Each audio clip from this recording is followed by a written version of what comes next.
Mark chapter 5 this morning. And I want to title this message, I know I don't normally give you the title of the message, but it's God Doesn't Believe in Coincidences.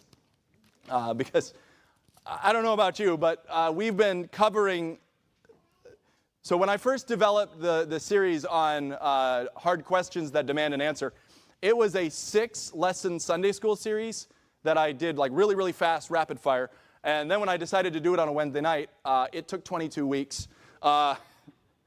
I'm sorry. I added some information, but I decided to kind of take my time and unpack it so that it would be better. But it was fascinating looking at it because the end of that series for about 3 years now has been titled, How to Live Peaceably in a Non-Peaceful World. I mean, you talk about a quote-unquote coincidence that type of topic came at the anniversary of 9/11, when videos being released of some pretty graphic stuff in multiple fronts. All of that fell at the same time. People were screaming, crying. There's a lot of stuff going on. And I look at my notes and it's, how do you live peaceably in a non-peaceful world? God does not believe in coincidences. We had not just spent 5-6 weeks talking about why God allows evil in the world, and then suddenly we get hit with a life lesson where God says, all right, I taught you the lesson. Are you going to pass the test? Because he says, all right, here you go. Now, if you have no idea what I'm talking about, check in on the website because all of it's there. But we walked through all the different reasons why God brings evil into our lives and why God brings evil into the lives of unbelievers. And God has a different reason for multiple things that he does. And then what you have here is, this is a study in Mark where God says, I'm going to keep repeating the same trial over and over and over because I want you to get it. And so we talked through the parables and this idea that God's kingdom will not be destroyed. God's kingdom can't be put out. God can't be stopped. And then suddenly he gets in a boat and he falls asleep and the boat's making its way across the ocean, the sea. I mean, what difference does it make? You're trapped in the middle of the water and the boat's sinking, so it doesn't matter where you are, you're sinking. And he's out there in the middle of the boat. And they finally come to him and they say, do you not care that we're perishing? Carest thou not that we perish? How could you fall asleep? And he goes, shh. And everything calms down in a word. And then we talked last week where he lands on the shore and you think, okay, I've learned my lesson from the parables and all that study, and I made my way across the ocean and my boat's sinking and God saved me because I should have prayed earlier. And then I land on the shore and as soon as I step off the boat, there's a demon-possessed man rushing at me. I'm sorry, can I get a break? Like, holy cow, like I'm in the middle of like a seminary lecture and I land I almost drown and then I get attacked by a demon, like, what did I do wrong? Like, what are you trying to teach me, Lord? And it's just lesson after lesson after lesson because what God is trying to say is, have you learned it yet? Have you learned the lesson yet? I have very stimulating reading material during the week, but I read through an entire commentary on the book of Exodus. And it was written by a Jewish man. And he's writing and he says, one of the lessons that the Jews needed to learn is they kept going to God and saying, basically, what have you done for me lately? What have you done for me lately? And he said, that's one of those big deals because it's not so much, God, what have you done? Because we can all look back on things that we've seen God do. I've told you some of the miracles I've seen God do. I've told you some of the amazing stuff I've seen God provide for. But every single time he puts me through a new test, it's now, I don't know if you're going to do it again. And when we get resentful at God for what he's doing, it really is a question of us saying, God, what have you done for me lately? And we ended last week with a topic of the gospel, which, I mean, those songs this morning, basically, if you didn't know the gospel, just look through the lyrics of those songs, and I mean, they just gave it to you. But remember, I talked about the idea of my student who was really, really struggling with whether God loved him or not. And I think some of us probably struggled with that question this week. Watching the news headlines, watching the things that are going on, the natural question arises is, does God really care? Carest thou not that we perish? If we were to put it in poetic language, that's probably what we would be saying. What have you done for me lately? And the Bible says that we know for a fact that God loves us. God proved it in that while we were sinners, while we were his enemies, he died for us. Just think about that. If God did nothing else for us for the rest of eternity, is that not enough? He died on the cross to save us from our sins, and yet there's still people out there that go, well, that's not enough. And so where we land here in the book of Mark is I think people are starting to get the picture. They're starting to. Like, they've seen him heal the guy who comes down out of the ceiling. And he gets that hint there in that story where the guy's lowered out of the ceiling, he's paralyzed, and Jesus says, your sins are forgiven you, saying, your real problem isn't that your legs don't work. Your real problem is that you're a sinner in need of a Savior. Like that's what he's trying to tell that man, and the people are like, whoa, what's this all about? And he goes, okay, you're healed now. You can have forgiveness of sins too. And so they saw that, and then they see his teachings, and they see his miracle at Cana, and they see all these things, and then they see him calm the sea, and then they see him cast out demons and show his utter authority in that arena. And now, he's about to step into an arena that they didn't want to touch. Like, quite literally. We talked about it in Sunday school. There, in Exodus, there's this distinction trying to be put between life and death. And so obviously a dead body is going to be death. And the priest and the holy man, they didn't have anything to do with death. Like, you don't touch death. You don't have anything to do with it. That's Jewish religion. That's Jewish culture. Life and death are separate. You don't have anything to do with that. But even a woman who is bleeding, and in this story, we don't know what the bleeding was, but it could be any sort of things. But the idea of blood is a sign that the life is being shed. The life is being slipped out of the body, and that person would be unclean. And as a man associated with life, I can't have anything to do with that. I'm not going to be touching the blood. I'm not going to be touching the dead. And now what Jesus has done is Jesus has calmed the sea. He quite literally stepped on shore near a graveyard, cast out a bunch of demons, and then got back in the boat because they didn't want him around anymore.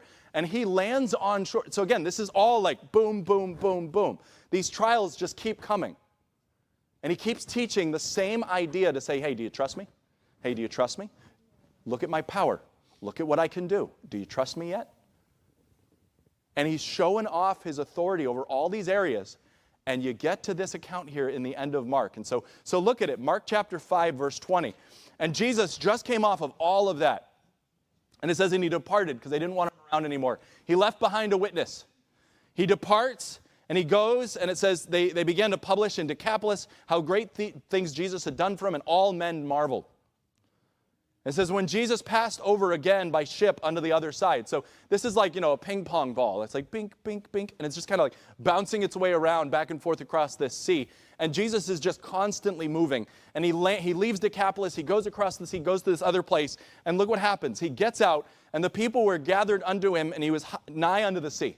So like he can barely get off the boat. And it says, behold, there cometh one of the rulers of the synagogue, Jairus by name. And when he saw him, he fell at his feet, and he besought him greatly, saying, my little daughter is at the point of death. I pray thee, come and lay thy hands on her, that she may be healed, and she shall live. So they're starting to get it. They're starting to understand Jesus' power. They came to him in the boat, his disciples did, and said, hey, do you not care that we perish? And Jesus is like, why did you worry? I had this. And I want you to notice he's going to say something very similar here in just a moment. And then he goes and he casts out the demon, and all that story gets circulated. And now he lands on shore, and a dad who has a very, very sick 12-year-old daughter comes running up and says, if you just come, you can heal my daughter, will you please? I mean, I've told you the story about when Drake was born and just the struggle it was to watch him almost die. You better believe if I had someone nearby that I knew could heal, and I could be like, will you come and heal it? Like, this is what Jairus is doing. He hears Jesus has healed a guy. Jesus has this power over stuff. I don't know. It's worth the shot. And he comes running up because he's heard these stories, and he says, will you heal my daughter? She's about to die. Let's go, let's go, let's go. And I want you to think about this, because I say, God doesn't believe in coincidences. God's not stuck on this timetable where it's like, oops, that didn't mean that, oops. Because look what happens. He is moving to get to that little girl to save her life, and he's delayed along the way, and she dies. That did not get out of God's control. That was not like God going, I know I only have 30 seconds. This is a timed quest. I've got to get over there now. Let's go, let's go, let's go. No, he's the God of time. There's nothing that's outside of his authority. He's not bound by our timetable. We talked about this in Sunday school. In the case of Isaac, his kid, his wife was barren. He goes to God. God heals her right away. Abraham's wife is barren. He goes to God. God says, you're going to have to wait 25 years. I mean, you thought you had to wait a long time in the DMV. Could you imagine? I mean, that's ridiculous, all right? But what is God doing? God is saying, I'm not bound by your timetable. I don't do things on your schedule. My ways are not your ways. My thoughts are not your thoughts. Do you trust me or not? That is what God is saying to us. And so this ruler of the synagogue does the right thing. He comes to Jesus and he says, will you come and heal my daughter? She's about to die. She's 12 years old. Come. And so he's moving. And again, I don't know if any of you have ever been to New York City. I went to New York City about a decade ago, about the time of Times Square during the ball drop at New Year's Eve. So I've been in like the crowd of crowds. And quite literally, when you get into some of those crowds, and this is what happened, there was a group of people moving on the sidewalk this way, and there was a group of people moving on the sidewalk this way. I quite literally could not get out of like I was being pulled along by the press of the crowd. And in order to turn, I had to like step and get into the other stream so that I could go the other direction. Like there was very little you could do. You were just kind of stuck in this wave, like quite literally wave of people, and you're like, looks like I'm going this way. I mean, it was so crowded, and that's what you've got here is Jesus is stuck in this crowd of people who are all pressing around him. And look what happens. He's going to heal this girl, and it says, verse 23, and they besought him greatly, saying, my little daughter lieth at the point of death. I pray thee, come and lay hands on her, and she may be healed, and she may live. And Jesus went with him. And much people followed him and thronged him. I mean, talk about an invasion of personal space. That's just not appropriate. All right, and so he's got all these people crowding around him and bumping into him, and he's just walking along. That's just life, all right? And you're getting run into, and it just got... But look what Jesus says, and it says, and a certain woman which had an issue of blood 12 years. Now, I'm not going to make some super spiritual application about why the girl was 12 years old and why the woman struggled with blood for 12 years. I'm sure there's something, but it doesn't matter to what we're talking about right now. What I want you to note is that God let this little girl live for 12 years, and then she died. He also let this woman have an issue of blood for 12 years before he healed her. And he did both on the same day. And you look and you go, why did God let that woman suffer for 12 years? And we go, I don't know. I don't know. But we see the result of it is he gets much glory by healing her here. Why did he make Abraham sit for 25 years before he had that son? And why did he say, Isaac, you're healed right away? We don't know. And that's where we've got to come back, and we can't fall into the trap of, God, what have you done for me lately? Because it's an extremely dangerous trap to fall into. I think that's where we get discouraged. I think that's where we err and we walk away from the Lord, because he hasn't done anything for us lately. We can look at a big track record of what he's done for us in the past, but if we ask the question, what have you done for me lately, we might be in one of those 12-year periods where we're having to sit there and suffer with whatever he's given to us. And we go, God, why are you doing this to me? And he goes, just wait. And that's not a comforting answer. I realize that, all right?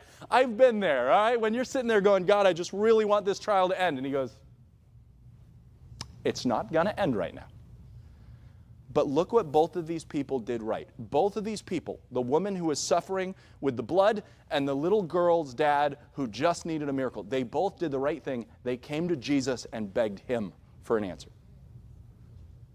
They didn't freak out. They didn't run around in circles. They didn't cry. They just came to Jesus and said, you have the answer. Will you help?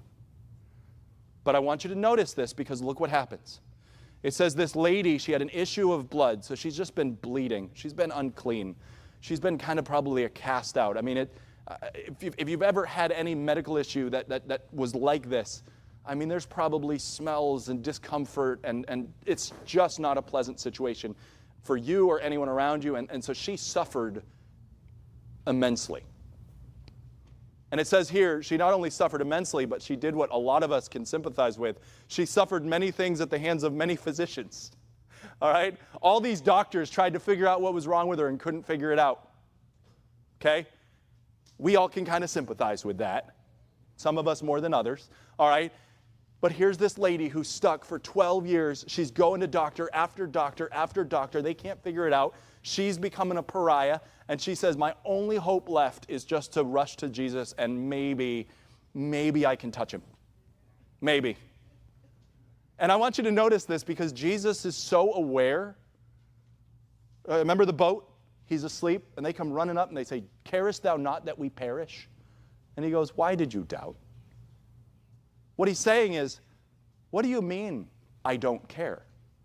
Just because I'm not acting yet doesn't mean I don't care. It means I'm not acting yet. That's all that means. And so he says to this group in the boat, hey, I care enough, but I'm waiting for something. And then the demonically possessed man, why did he wait till then to land on the shore? I don't know. He's God. He can do what he wants. And he lands on the shore here, and there's a girl about to die and a woman who's been suffering with blood. And you go, why? Why did he wait that long? And he goes, he's got something planned. We don't know why.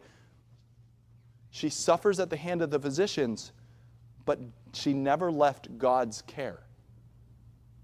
Just because he's silent, just because he's not acting, doesn't mean he doesn't care. I want us to remember that. Because in the darkness, and you're going to see this with John the Baptist, and we've already looked at this, in the darkness you can forget what you knew in the light. Because we walk in this real world. We walk in the sight of our eyes, and that's why God says, don't trust what you see. But again, when God goes silent, it unnerves us. God has something planned. God has never let go of the control of the universe. And yet we're freaking out here going, what are we doing? What are we doing? What are we doing? What are we doing? What are we doing? And God's just going, peace. Be still. Wait. Well, why did you do that, God? Just wait. And I want you to notice this because, again, this woman, she's just getting worse and worse. She's just suffering. And again, she suffered all this at the hands of the very people who were supposed to help her, the physicians. And look what she says. It says, when she heard of Jesus, she came in the press behind and she touched his garment. Now again, if you've ever been in a crowd, you understand what it's like to be touched, all right? You're just squished. You got people, I mean, if you've been around my kids for any length of time, you understand what it is to be touched. All right? But that idea of can you imagine being in a crowd of people and somebody brushes the hem of your jacket and you're like, who touched me? No, he was so aware of her presence, he was so aware of what she was suffering, that he knew exactly the moment she went on the edge of his garment. There's no reason he should have felt that. There's no reason, even if he felt that, he should have even acknowledged it. Every bump, every brush, every hit that he had that day was someone just bumping into him because that's what happens in a crowded city. But that one woman with the intent of reaching out and saying, I don't know how this works, but if I could just a little brush, maybe I'll be healed. And look what he does. Jesus is so aware, he's so concerned about this woman, that he says this. And Jesus so she gets healed, verse 29. It's kind of an important point. Straightway the fountain of her blood was dried up. She felt in her body that she was healed of that plague. But look at what happened with Jesus. And Jesus, immediately knowing that out of him virtue had gone, he turned about in the press and said, who touched my clothes? Again, it's just one of those funny story details. You're like, who touched me? It's like, come on, who touched your clothes? You're in a crowd of people. Who do you... It's a point he's trying to make is let this woman come out and declare what happened. He just did it with the demoniac. He said, I want you to stay here and be a testimony. I want you to stay here and tell what God has done for you. And now he's doing it again. He's saying, I want this woman to stand up and tell what God has done for her. And he says, who's touched my clothes? And the disciples understand the craziness of this situation. And the disciples say unto him, thou seest the multitude thronging thee, and sayest thou, who touched me? Now, we lose a little bit in the King James, because I think there's a little sarcasm here, all right? King James is very polite, all right? I think they're literally looking around going, Jesus, I don't know if you've noticed the crowd. And you're saying, who brushed you? Now, obviously, they're respectful. He's their rabbi. But I want you to see this, because here they're looking around, and the disciples don't understand this woman. The disciples don't see her suffering. Jesus does. And again, the spiritual applications write themselves. I hope you'll get that. Verse 32, and Jesus looked around, and he sees her who had done this thing. But the woman, fearing and trembling, knowing what was done in her, came and fell down before him and told him all the truth. So he gives her a chance to say it on her own. The disciples are like, oh, come on, it's no big deal. No one touched you. And so Jesus looks around, and I don't know if he made eye contact or what, and she's finally like, okay, it was me. I touched you. I touched you with intent to get healed. But I want you to notice the beauty of this, because she was a woman who was unclean. She was a woman who was sickly. She was a woman who had no authority or power. She was a woman who'd been needlessly abused by all these physicians. And she just comes and she's like, this is the only hope I have. You can only imagine what was going through her head. I mean, she was struggling. If you've suffered anything and then suddenly you have to face that situation again, you're just kind of going, I don't want anything to do with this. This is all just going to happen again. But I want you to notice the gentleness that Jesus approaches this. Jesus isn't like the physicians. He's not like the people who harmed her. He says, daughter, just very gentle, very familial, very kind. Hey, daughter, thy faith has made thee whole. Go in peace and be whole of this plague. He doesn't browbeat her. He doesn't say, how dare you? Who are you to touch me? He goes, hey, you showed faith. Good. Now go, be at peace. But I want you to notice what this point in the story introduces us to, because it's a delay. Remember, where was Jesus going? He was on his way to Jairus' daughter to save her life. And because this woman had the audacity to touch me, it caused him to stop everything and go, hey, you're healed? Be at peace. But you can imagine Jairus, who's standing here champing at the bit going, we've got to go. We've got to go now. Like, my daughter is at the brink of death. I mean, it was just a coincidence that you even showed up on the shore today. Like, we've got to go. But remember, God's not bound by coincidence. This isn't God going, lost track of time there talking to that person. No. He says, here's the thing. I could turn that clock back if I want to. But he's teaching them this. He just showed them, I have power over the waves. I have power over the wind. I have power over the demonic. I have power over this disease. And so you can see this progression of things he's teaching them to say, listen, don't fall into the trap of what have you done for me lately? Because I already showed you I have power over disease. I already showed you I have power over all these spiritual things. How many times do I have to tell you the same thing? But he's taking the time right now to teach it again and again and again and again. And now he's stuck in a crowd. And the time's running out for that little girl. And look what happens. So here he is with Jairus. And it says, while he yet spake, there came from the ruler of the synagogue's house. So this is Jairus' house. A messenger which said, your daughter's dead. Your daughter's dead. Like, you took too long. I mean, you could end it there and you could celebrate, well, you healed her, that's great. But that's not where the story ends. But I want you to, again, put yourself in the shoes of the people standing by. Put yourself in the shoes of Jairus, who was just, I mean, he probably desperately raced to that seashore. He probably was hurry, come on.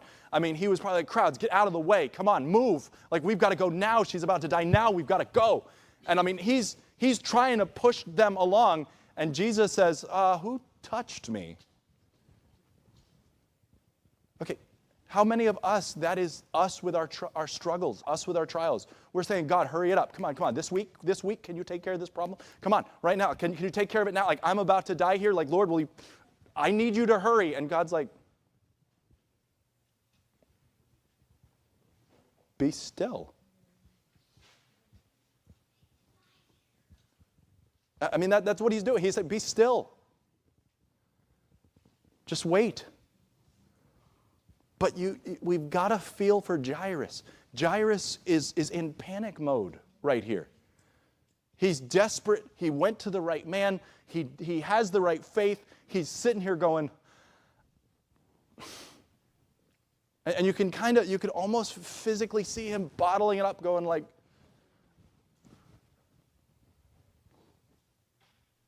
and then he gets word, she's already dead. Don't worry about it. There's nothing else we can do. I mean, she's dead. This is done. And look what happens. And Jesus heard the words that was spoken. And he turns to the master of the synagogue, which is Jairus, and he says, be not afraid, only believe. Now, and again, I'm trying to be real here. I'm trying to put rubber to the road. I'm trying to take this story and apply it to our lives, because how many of us have gone through a trial, gone through a struggle, and we go to a person for counsel and they basically say, trust God in this. It kind of gets us a little riled up sometimes. You know, if we're being completely candid, sometimes that's not the answer we want to hear. You know, we go through a week where things are going wrong and struggles are in, and someone says, hey, you got to be in the Word. And you're like, I got a word for you. I mean, realistically, how many of us have been there where we know the truth, we know the right thing? It's like David in the Psalms where he says, my soul, why are you cast down? He's like talking to himself, saying, hey, self, knock it off. But he's being very real with the struggle, going, but I'm really struggling here. And how many things in the Bible come down to not letting your heart run away with your emotions? And that's what Jesus is doing. He's looking at this man and he says, are you going to freak out right now and give up?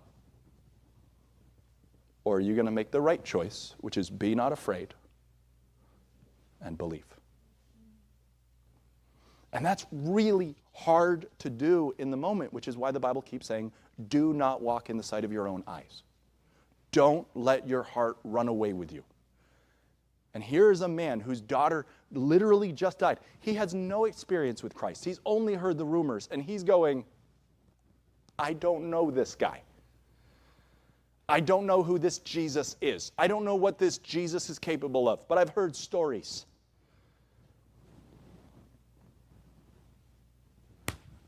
Okay. And so look what happens.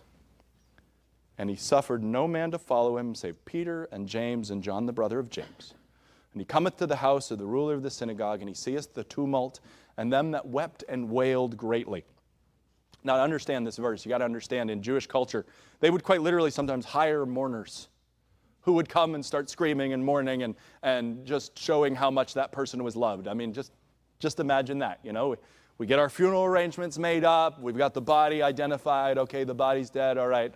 1-800-mourners.com. All right, cool. Hey, I need 3 armies of mourners to show up, yep, at this address, yep, right now. And just start screaming. Yeah, just start screaming. Okay, good. Yep. They'll be here in 5 minutes. Okay, good. The body's not cold. I mean, that's quite, like, she just died, and already the mourner, like, they had them on speed dial. Like, they were ready to go, like, wait. That is how serious of a situation this was.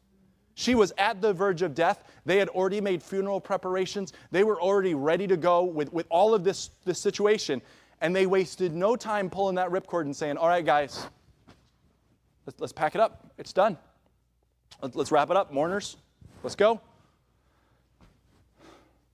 Why did you bring him? He was supposed to be here a few minutes ago to heal her. Why is he here? That's the mess they walk into. Now again, this is right off of the ocean situation, the demon situation, the woman that just got healed. Like all of this is like boom, boom, boom, boom, boom. Like he's barely had time to rest other than, taking a nap in the middle of the boat that was sinking earlier. Like he is just moving, moving, moving, moving. This is how trials work. And he walks up into this house and he just looked at the dad and said, if you believe, things can happen. Let's keep going. And he leaves the crowd behind. And it says, when Jesus cometh into the house of the ruler of the synagogue, he seeth the tumult and them that wept and wailed greatly. And he comes and look what he says. He says, why make you this ado and weep? The damsel's not dead. She's just sleeping. Okay, let's take a step back and look at some of the stuff we've learned about Jesus so far. One, we know he cares, but sometimes it looks like he's asleep. We know he has power over all of these different things. We know Jesus will pause to take the time to heal someone, even though that pausing might lead someone else to die. But we also know that Jesus has power over death, and so none of this stuff happened outside of his control. But we also learn Jesus will sometimes say the most ridiculous statement to get a response and to see what you actually believe.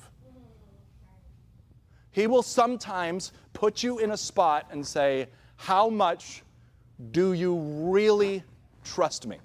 And he walks up to all these professional mourners and he goes, guys, what are you doing? You're wasting your time. She's still alive. Okay, I'm not sure about you, but I have never seen a dead body and doubted that it was actually dead. Like I've been there when the body was alive. I've been there after that person died, and there's a difference. You know that person's dead. If you've seen a dead body, you know that person's dead. Like there are ways to check, and you know that person is dead. Like these guys were not dummies when it came to living in dead bodies. And Jesus comes and he goes, she's not dead. And you're like, what are you talking about? Of course she's dead. Like literally, they just laugh at him. The Bible literally says they laugh him to scorn.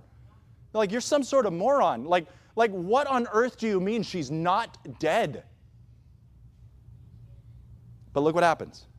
But when he had put them all out, and so Jesus shows his authority one more time and says, everybody get out. And they listen. And he taketh the father and the mother of the damsel and them that were with him, and he enters into where the damsel is laying. She's already dead. He's too late. But look what happens. And he takes the damsel by the hand, and he saith unto her, Talitha cumi, which is being interpreted, damsel, I say unto thee, arise. Now,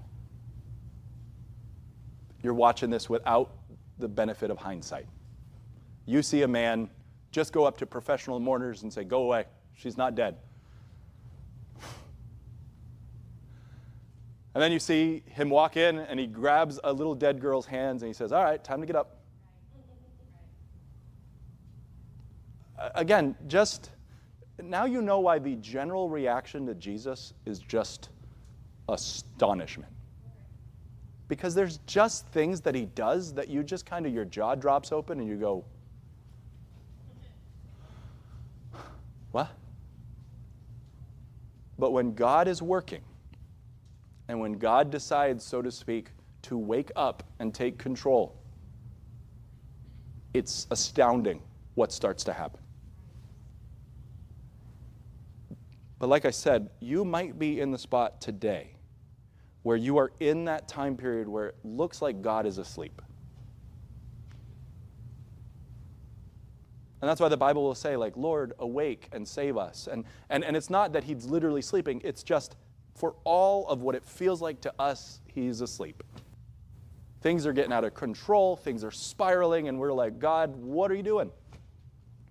You have to sit back and you have to say, Lord, sustain me when it seems like you're sleeping,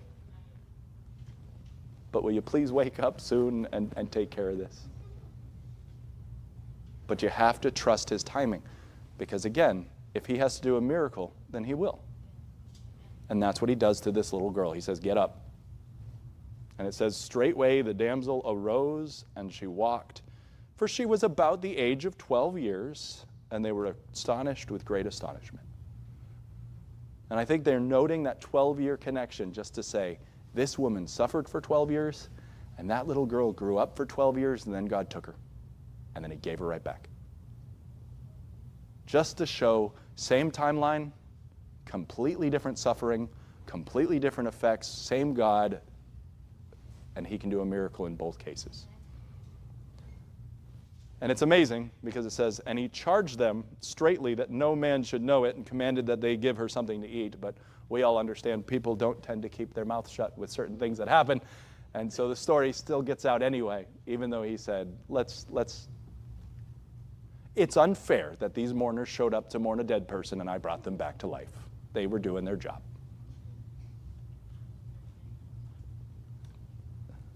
But let's land it. I want to land it with one verse out of Deuteronomy chapter 8, and then we're going to close. Deuteronomy chapter 8, and I want you to look at verse 2, because this is told to the Jewish people as they come up out of the wilderness. And we all understand that the wilderness was quite a tempestuous time, to say the least, for the Israelite people. And in Deuteronomy chapter 8, he said this, all the commandments which I command thee this day shalt thou observe to do, that they may live and multiply and go in and possess the lands the Lord sware to your fathers. And I've said this expression over and over, and I want you to take it home. What has God done for me lately? Don't let that be your attitude. Because the children of Israel, they came out of the wilderness, and they acted on what has God done for me lately. And look what he said. The whole reason I brought you through the same lesson over and over and over and over and over and over and over is because of verse 2. Thou shalt remember all the way the Lord thy God led thee. These 40 years in the wilderness. And here's why he did it. And he gives it to us, and this is our application today. I led you through the wilderness, first of all, to humble thee. To take that pride and to take some sandpaper and grind that pride down and say, you're a proud, you need to get that right. He said also, I did it to humble thee, but I also did it to prove thee. And in case you don't know what that means, he goes on. He says, to know what was in thy heart and whether you would keep my commandments or not. And there are times where God puts us in a situation and he says, listen, you know full well all the things I did for you in the past. But when I go silent, can you sustain without me constantly coming back and doing them again? Is that enough? Is what I've done for you all these 40 years enough or not? Or do you need another one? Because if you need another one, guess what? It's not going to be enough. Because you're going to come back in a few days and go, what have you done for me lately? And he said, I did this so that I could humble you and to prove to see whether or not you would actually follow what I said or not. And he says, and he did humble thee. And he suffered thee to hunger. And he fed you with manna, which thou knewest not, neither thy fathers know, that you might know that man doth not live by bread only, but by every word that proceedeth out of the mouth of the Lord doth man live. And then he goes on and he says, look at all the other things I did for you, but I did this so that you wouldn't fall into the trap of what have you done for me lately. And so I just have a simple application today as we close. Will you trust God fully, or do you need him to do something else again in order to trust him fully?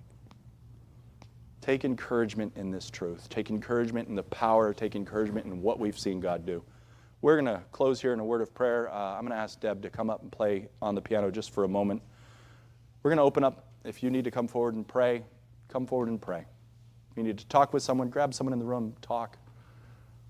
But we're going to close here. I'm just going to ask you to bow your heads, close your eyes. She's going to play. If you need to come to the altar and take care of something, come take care of something. And then we're going to close in a song.